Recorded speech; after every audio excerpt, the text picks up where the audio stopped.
executive, regional executives, and all executives here present, comrades Nime, Name, comrades present, members of the media, all protocols observed.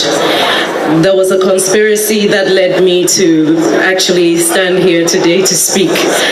I will not say very much because those who have spoken before me have spoken great words and many truths. And I think it's important that we remember that 40 years after the June 4th uprising, it is a day of somber reflection because the conditions that led to the uprising are never far out of sight. And until we reach a point where those conditions that led to the June 4th uprising are no more present, we always stand the risk of repeating history. Ladies and gentlemen, as a member of Parliament, I stand here on behalf of the leadership of Parliament to also wish a happy anniversary, and not just to honor the memory of those whose lives were lost, but also to celebrate our presence here. I'm in Parliament today. We have a fourth republic today because the PNDC made it possible. And the PNDC was born out of the June 4th and 31st December.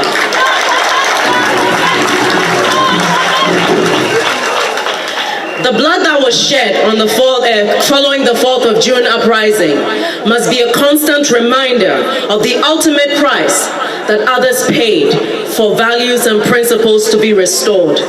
And it's not something we must celebrate. It is something that must serve as something on our consciences so that we do not lead ourselves into that situation where something of that nature can happen again. The years that we have enjoyed of stable constitutional rule are not by accident. The Constitution of Ghana was drawn up by ordinary members of this country who came together and decided what was going to be their version of the 10 Commandments. In the Bible, the Israelites traveled the wilderness for 40 years. In those 40 years, they complained. Why did Moses take them out? They had food when they were in Egypt. Did they ask to be taken out? They complained, why is it that we are getting this manna? It's so boring. We want meat. They asked why they were being brought away from that. The journey away from repression to your true liberation, it's not an easy journey. And there will be times when it will be difficult. There will be times when our leaders will have to shoulder the burden of responsibility and be brave enough for the rest of us. That is what leadership is supposed to do. And so if we find ourselves here today, in a country that has moved away from principles that we once held dear, that led a lot of people to sacrifice their lives, we are walking on treacherous path right now, and we must remind ourselves of those values and bring ourselves back onto the straight and narrow. Because the promised land was only made possible when the people remembered who they truly were. They were given the 10 Commandments, that is our constitution, to guide them as to what was right and proper for them to do. As we sit here and we have a parliament that passes the laws that are meant for the country, the enforcement of the laws is important, but as individuals, we must remember that no collective stands in isolation. Ghana is not Ghana without the people of Ghana. And therefore, the principles that we hold dear, we must not hold in abstract and say, these are the principles of June 4th. What are our principles as the people of Ghana? As individuals, when we wake up every morning, what are the things that drive us, that make us want to be a part of what we call Ghana today? How can we make sure that the blood that was shed before, that the sacrifices that people made was not for nothing? It is by being true to those principles, the principles that do not die, the principles that make a country great. Countries all over the world look back on their revolution days, whether it is the French or the Americans, and blood was shed. Let us not sit here in Ghana and pretend like those things did not happen. Those things happened so we can be where we are today. And it is not to celebrate death or bloodshed, but to remind ourselves of what happens when you push human spirit to a certain point, that point of a dignity that makes people become what they did not know they could become. If we look just around the corner, we see what happened in Liberia, we see what happened in Rwanda. They never thought they would end up where they did, but they did. Let us take lessons from that by God's grace and by the magnanimity of those who came before us, we never had to experience what Liberia went through. and may it never be so.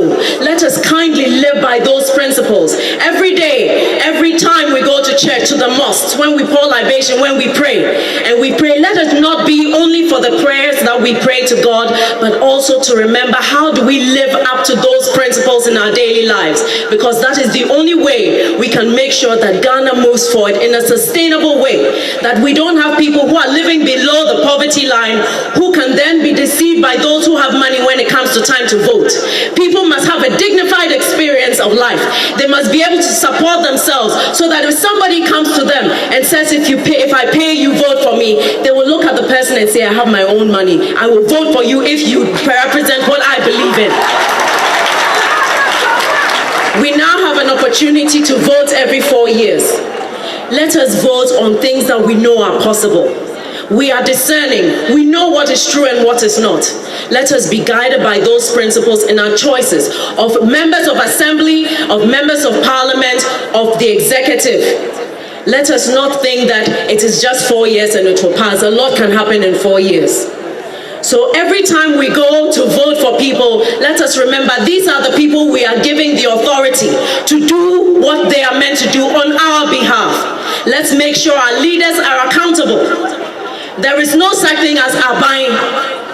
We are the ones who put everybody in office, and they must be accountable to us. And if they are not doing what we have asked them to do, we must ask them to give account, and they must do the proper thing.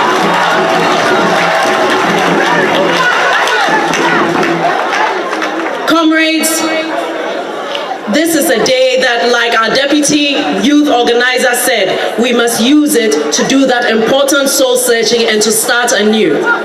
There's a saying that life begins at 40. Perhaps we should look at this as an opportunity to restore what we believed in once upon a time, and make sure that the younger generation knows where we came from.